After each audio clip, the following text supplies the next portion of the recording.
क्या आपको पता है साल 0001 से पहले ऑफिशियली कोई टाइम था ही नहीं। हाँ, आपने सही सुना, इससे एक दिन पहले तक भी दुनिया में ना कोई कैलेंडर था, ना कोई डेट सिस्टम। और तो और सबसे शॉकिंग बात, आज हम जो कैलेंडर फॉलो करते हैं वो भी रियल नहीं है।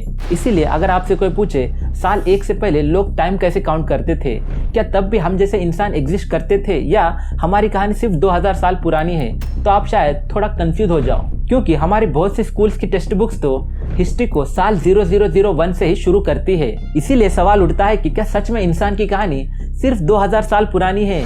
अगर नहीं तो फिर समय की शुरुआत साल 1 से ही क्यों की गई? क्या इससे पहले भी कुछ ऐसा था जो हमसे जानबूझकर छुपाया गया? सच तो यह है कि दोस्तों, हम सब एक बड़ी गलत फैमिली में जी रहे हैं, और वो ये है कि हमारा मॉडर्न कैलेंडर, ग्रिगोरियन कैलेंडर, ये एक्चुअली क्रिश्चियन ट्रेडिशन के हिसाब से डिजाइन किया गया। मतलब साल 0001 में जीसस क्राइस्ट के जन्म के बाद दुनिया ने अपनी टाइम की शुरुआत को जीसस के जन्म से जोड़ दिया और उसके बाद आने वाले सालों को एक नई शुरुआत मान लिया। यानी जीसस के जन्म से पहले BC यानी बिफोर क्राइस्ट और जन्म के बाद आने वाले सालों को AD माना गया। लेकिन क्या आपको पता है, ये सबसे बड़ा झूठ है। हिस्टोरियंस के मुताबिक जीसस का एक्चुअल जन्म साल 0001 में हुआ ही नहीं था, बल्कि उनका एक्चुअल बर्थ हुआ 4 से 6 BC के बीच।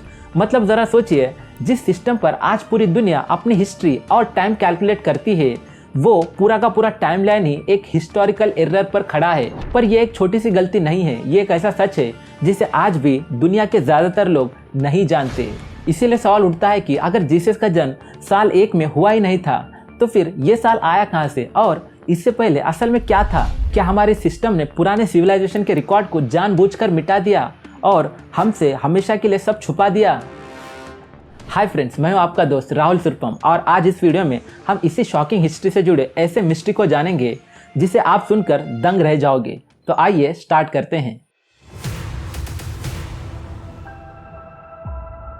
हम सब जिस साल को हिस्ट्री की शुरुआत मानकर चल रहे हैं, वो असल में कोई हिस्ट्री की शुरुआत नहीं थी, वो बस एक कैलेंडर का सिस्टम था। क्रिश्चियन कैलेंडर ने जीसस के जन्म को ही एक्चुअल समय का शुरुआत बना दिया। लेकिन जब हमने अपने कैलेंडर की शुरुआत भी नहीं की थी, उससे भी हजारों साल पहले दुनिया के बड़े और महान सिविलाइजेशन अपने पीक पर थे, और उनका एक अपना यूनिक कैलेंडर, साथ ही अपने एक यूनिक पहचान भी थी। जैसे कि 5000 साल पहले ही मेसोपोटामिया के सुमेरियन सिविलाइजेशन लिखना सीख चुकी थी और वो खुद का अपना कैलेंडर भी बना रहे थे। पर उससे भी आगे इजिप्ट में उन्होंने तभी ऐसे पिरामिड खड़े कर दिए जो आज भी पूरी दुनिया को हैरान कर देते हैं। बस यही नहीं, चाइना तो अपना खुद का कैलेंडर बना चुका था, वो भी 4000 साल पहले, जो आज तक चल रहा है। लेकिन दोस्तों, सबसे ज्यादा कमाल की बात तो इंडिया की प्राचीन सभ्यता वैदिक सिविलाइजेशन में थी।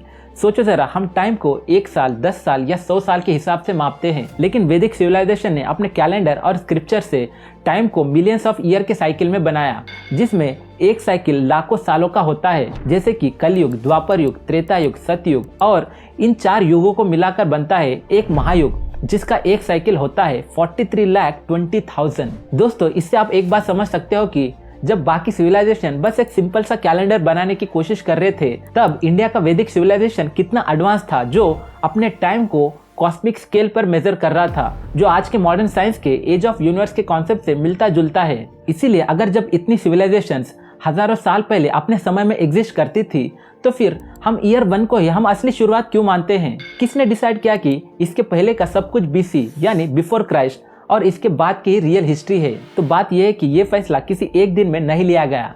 ये एक सोची समझी साजिश थी, जिसमें पॉलिटिक्स और रिलीजियस पावर इन्वॉल्व थे, जिसने एक साथ मिलकर इस सिस्टम को बनाया। यानी जो बात मैं आपसे कहना चाह रहा हूँ वो ये है कि दोस्तों, हिस्ट्री के रिकॉर्ड के हिसाब से 6th सेंचुरी में एक क्रिश्चियन मॉन्क डायनोसस एक्सेसस ने डिसाइड किया कि होमो सैपियंस यानी मानव जाति के लिए कोई एक शुरुआती बिंदु यानी स्टार्टिंग पॉइंट होना चाहिए, जो कि होगा जीसस क्राइस्ट का जन्म। फिर यहीं से एक नए कैलेंडर की शुरुआत हुई, और तब रोमन एम्पायर एक ऐसा साम्राज्य था जो पूरी दुनिया में बहुत ही ज्यादा शक्तिशाली था। इसीलिए जब रोमन एम्पायर और कैथोलिक चर्च ने इस सिस्टम को अपना लिया, तब कैलेंडर सिर्फ एक टूल नहीं रहा, ये एक ऐसा पावरफुल वेपन बन गया, एक ऐसा पावरफुल हथियार जो टाइम को मेजर करने से ज्यादा लोगों के सोच को कंट्रोल कर सके। अब वो कैसे? सोचो जरा, रोम के पहले भी कितने बड़े बड़े सिविलाइजेशंस थे जो रोम से भी ज्यादा ताकतवर थे, लेकिन जब रोम एम्पायर रूल में आया तो उसने इतिहास को अपने नाम से एक नई शुरुआत की। ताकि लोग आगे चलकर उसे ही याद रख सके। इस तरह धीरे धीरे समय के साथ दुनिया के कैलेंडर और सिविलाइजेशंस को या तो ढक दिया गया या उन्हें हिस्ट्री से मिटा दिया गया और बिना किसी शोर के एक साइलेंट रीसेट की तरह पूरे हिस्ट्री के फेस को ही बदल दिया गया। लेकिन क्या आपने यहाँ एक नोटिस किया, ये एक सिंपल सा लेबल उन पूरी सिविलाइजेशंस को पास्ट टेंस बना देता है, जैसे उनका वक्त एक एक्सपायर चैप्टर था जो खत्म हो चुका और असली कहानी तब शुरू हुई जब ईयर 1 डिक्लेयर किया गया। लेकिन क्या साल 1 को समय का शुरुआत मान लेना क्या एक गलती थी या ये इतिहास को दोबारा लिखने के लिए की गई एक अच्छी सोची समझी साजिश थी? तो बात यह है कि जब एक एम्पायर अपना कैलेंडर किसी पर इम्पोज करता है तो वो सिर्फ टाइम को कंट्रोल नहीं करता, वो लोगों के मेमोरी को कंट्रोल करता है, जिससे अपनी दुश्मनों की हिस्ट्री मिट जाती है और उसकी कहानी एक रियल हिस्ट्री बन जाती है। दोस्तों जरा सोचो, अगर हम आज ग्रिगोरियन कैलेंडर फॉलो ना करते तो हमारी दुनिया की कहानी कितनी अलग होती। शायद हम आज 5000 साल में होते या 2 मिलियन साल में भी होते, डिपेंडिंग ऑन किस सिविलाइजेशन के सिस्टम को फॉलो करते। इसीलिए अगर आपसे कोई पूछे कि ईयर 1 से पहले क्या एग्जिस्ट करता था, तो जवाब सिंपल है, सब कुछ। किंग, वॉर, इनोवेशन और बड़े बड़े सिविलाइजेशंस। बस फर्क इतना है कि नंबर्स अलग थे।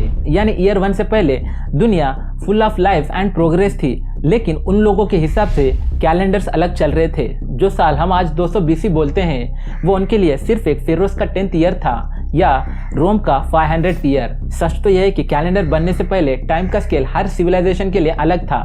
सोचो, अगर आप 500 BC में जाकर किसी ग्रीक फिलोसोफर से पूछते अभी कौन सा साल चल रहा है, तो वो वापस आपसे पलट कर पूछ लेता, भाई कौन से कैलेंडर के हिसाब से? यानी जो हम आज टिक टिक टाइम और कैलेंडर समझकर चल रहे हैं वो शायद असल में एक इल्यूशन है। लेकिन इंसान ने हमेशा अपनी ज़रूरत है टाइम को कंट्रोल और सबसे इम्पॉर्टेंट बात, किसी इवेंट को याद रखने के लिए टाइम को नापना सीख लिया। लेकिन अब मानो या ना मानो, सबसे अजीब बात यह है कि जो डेट्स हम बोलते हैं, जो हिस्ट्री के ईयर जो हम याद करते हैं, वो एक्चुअल में रियल है ही नहीं।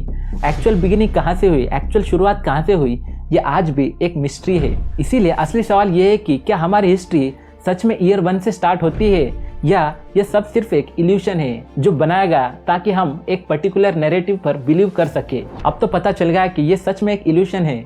इसीलिए जरा सोचिए कितनी कहानियां, सिविलाइजेशन और सीक्रेट्स इस एक कैलेंडर के नीचे दबाए गए हैं। क्योंकि एट द एंड जो टाइम को कंट्रोल करता है वो पूरी हिस्ट्री को कंट्रोल करता है।